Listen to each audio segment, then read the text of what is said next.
Hello, Zach Murphy here. Thank you so much for taking the time to tune into my channel today. In today's Bible study, we are going to be starting a new series for the season of Advent here. We just wrapped up last week the Survey of the Gospel series, and today we're going to start a new short series that's going to last through the rest of December on the prophecies that Jesus Christ fulfilled, the messianic prophecies. And we're going to look at them. Each week we're going to look at different ones. And, this is very important that we realize how much Jesus Christ fulfilled and just how that is proof for our faith. And we have to be aware of these things and understand these things so that we can be ready in and out of season to give an account of the gospel of Jesus Christ. And before I go any further, let me open up in a word of prayer. Heavenly Father, we thank you, Lord Jesus, for this time in your word, Lord. I pray, Lord, that everybody watching us, Lord Jesus, is edified in you, Lord, that they are stirred in their faith, Lord, and that you give them a desire to want to study your word, Lord, in a deep way. We give you all the praise, Lord, all the honor, and all the glory. In your name we pray. Amen. And like I have been doing on my Bible study series, I have been putting slides up for the whole teaching, so I will continue to follow that format. So all the scriptures are in the New King James Version, unless I otherwise state that.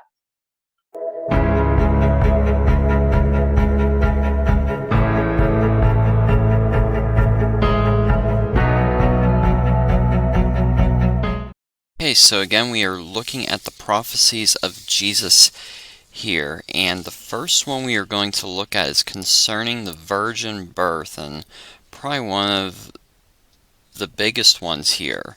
This is in Isaiah chapter 7 verse 14, and I want to note that this was written in the year 742 BC.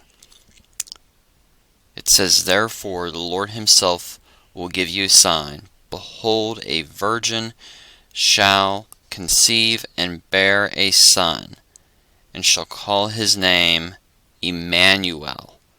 Praise God for that right there. Praise God for that. And we see here that a virgin had to conceive the spotless lamb, the seed of the spotless lamb. The virgin would conceive by the Holy Spirit. It's talking about Mary here. And this is one of the greatest prophecies in the Bible. There was only ever one virgin woman in the record of human history, and there will only ever be one, who gave birth to the only begotten Son of God. And I want to note this here because this is important. Just because she was a virgin at that point when she gave birth to Jesus, that does not make her worthy of any form of worship from us or anything in that nature. And also note that Mary is no longer a virgin, obviously, because you read in the Gospels that Jesus had brothers.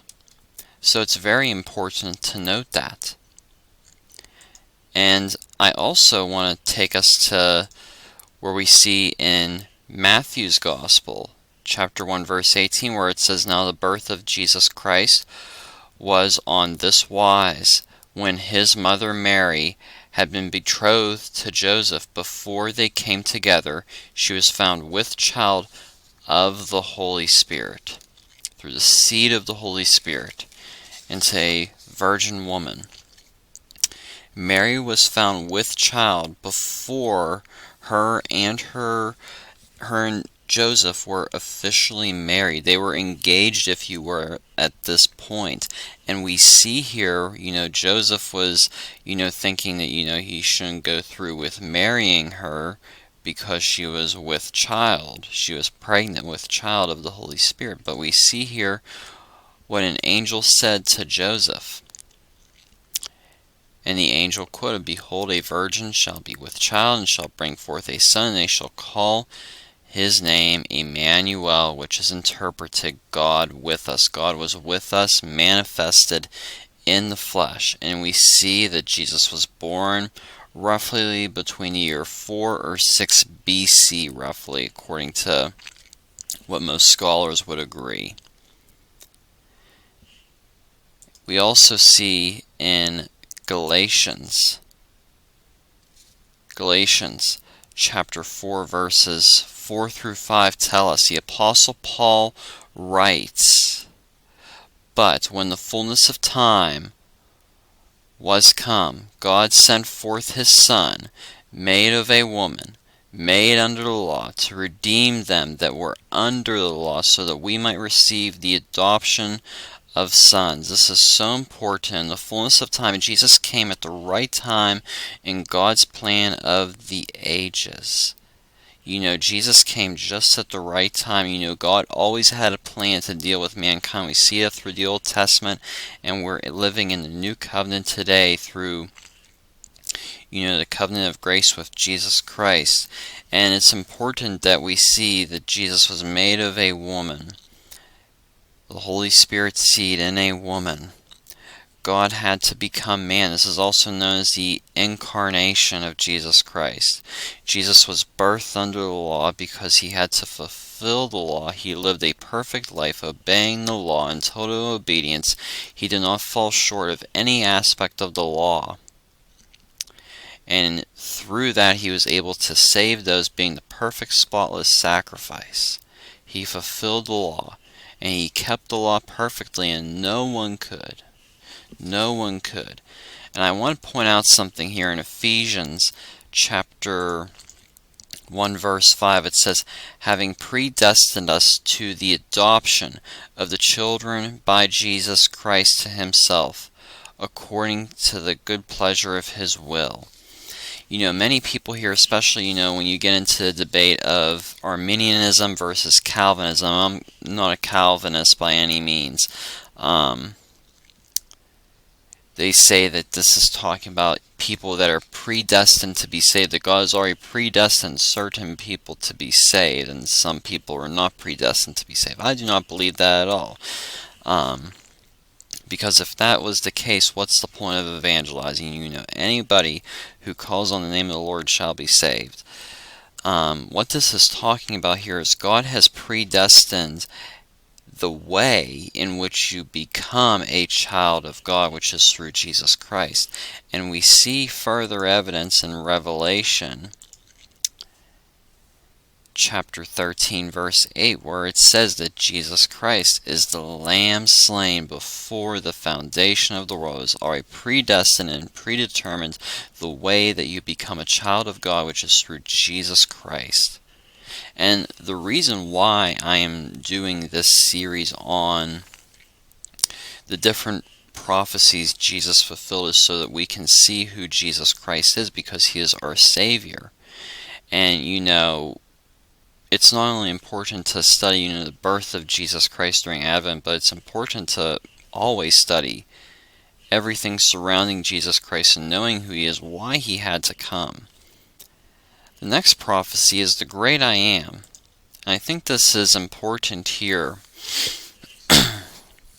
in Exodus 3 verses 13 to 15. "And Moses said unto God, Behold, when I come unto the children of Israel, and say to them, The God of your fathers hath sent me unto you, and they say to me, What is his name?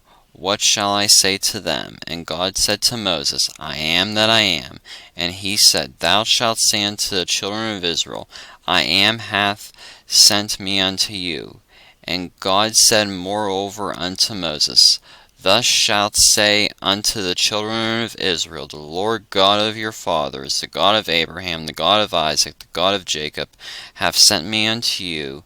This is my name forever, and this is my memorial unto all generations. Even during God working with the people of Israel at the time of Moses, he changes not. He is the great I Am. He is Yahweh. And it's so important that we realize that God reveals himself in different ways. And we see that there's different names of God. Jehovah Rapha, Jehovah, different names that you see Jehovah in the Bible. And it's important that we know those names because those reveal the attributes of God. And those will help us to obey God and to know his will, to know the great I Am. And we see this fulfilled with Jesus Christ. Being part of the Trinity, Jesus said unto them, Verily, verily, I say unto you, before Abraham was, I am. You know, Jesus was always with the Father. We see in John chapter 1 verse 1 that he was the Logos. He was with God always. In the beginning was the Word of God, and was with God in the beginning, and through him all things were created. It is so powerful to see that. Another prophecy here is in Genesis chapter 49 verse 10. The specter shall not depart from Judah, nor a lawgiver from between his feet, until Sheol come, and unto him shall the gathering of people be. This is talking about Jesus here. He is the true and perfect lawgiver because he fulfilled the law. And I want to point out here, the specter that's talking about here is talking about authority here. This is a symbol of authority here, and shall not depart from Judah. And you know, Jesus Christ, we have authority in Jesus Christ in the new covenant today. And Jesus is the true ruler over God's children, and he is the one who conquers all of God's enemies. In Hebrews 1 verses 8 through 9 we see, But unto the Son he saith, Thy throne, O God, is forever and ever. The spectre of righteousness is a spectre of thy kingdom. Thou hast loved righteousness and hated iniquity. Therefore God, even thy God, hath anointed thee with the oil of gladness above thy fellows.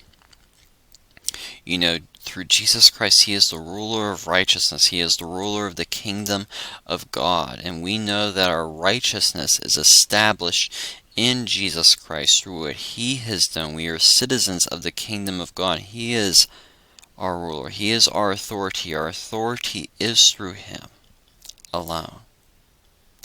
And that is so powerful. Another prophecy is concerning Jesus being the Son of God. In Isaiah 9 verses 6 to 7, it says, For unto us a child is born, unto us a son is given. The government shall be upon his shoulder. And this kind of goes in line with what we just read in Genesis. The government shall be upon his shoulder, and his name shall be called Wonderful Counselor, the Mighty God, the Everlasting Father, the Prince of Peace. Of the increase of his government and peace there shall be no end. Upon the throne of David, upon his kingdom, to order it, and to establish it with judgment and with justice, from henceforth even forever. The zeal of the Lord of hosts will perform this. This is talking about the coming Messiah here, the child that would be born. This is written in the book of Isaiah, which we know is roughly written in the year 742 BC, when this was prophesied. And I want to point out something out here, not only with Jesus' first advent here, that we are celebrating this time of year as this is being recorded, but also there were appearings of the Son of God. We see that in Daniel chapter 3 verse 25. He answered and said, Lo, I see 4 men loose walking in the midst of the fire, and they have no hurt, and the form of the fourth is like the Son of God. That was an appearing of Jesus Christ, the Son of God, in the Old Covenant. And that's so powerful. And not only that, there are many foreshadowings of Jesus Christ, and many types of Jesus Christ. You know, like the ark was a type and foreshadowing of Jesus Christ in the Old Covenant. But right here, another important prophecy is the prophecy of the Son of God. And we see right here in Luke's Gospel, chapter 3, it talks about the lineage of Jesus Christ in Luke chapter 3, verse 38 here I have up on the screen.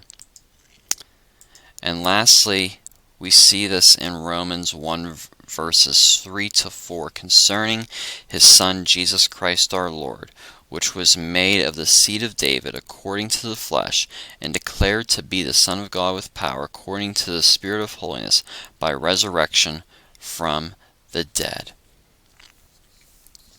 This is so powerful here. Jesus Christ, the Son of God, manifested in the flesh according to the lineage of David.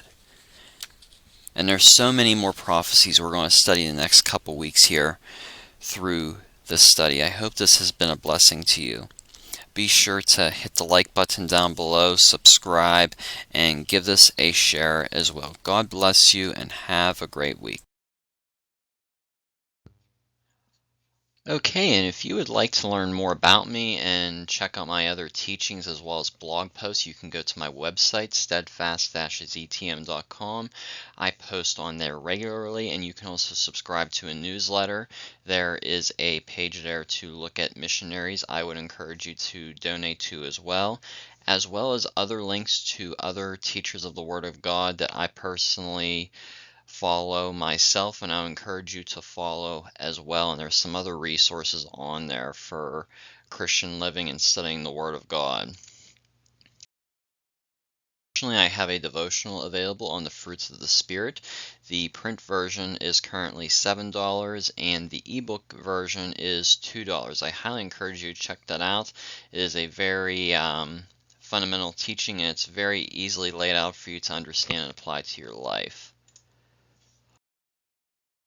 Also, I would like to encourage you to pray for CMI Global. I'm a part of that ministry fellowship there. I'm credentialed through them, and CMI Global is a ministry fellowship that helps equip and establish and strengthen the local church. So please join me in praying for leadership as well as provision and blessing for all the other ministers and churches within CMI Global. And the website cmiglobal.info is available for more information, or if you would like to donate to them.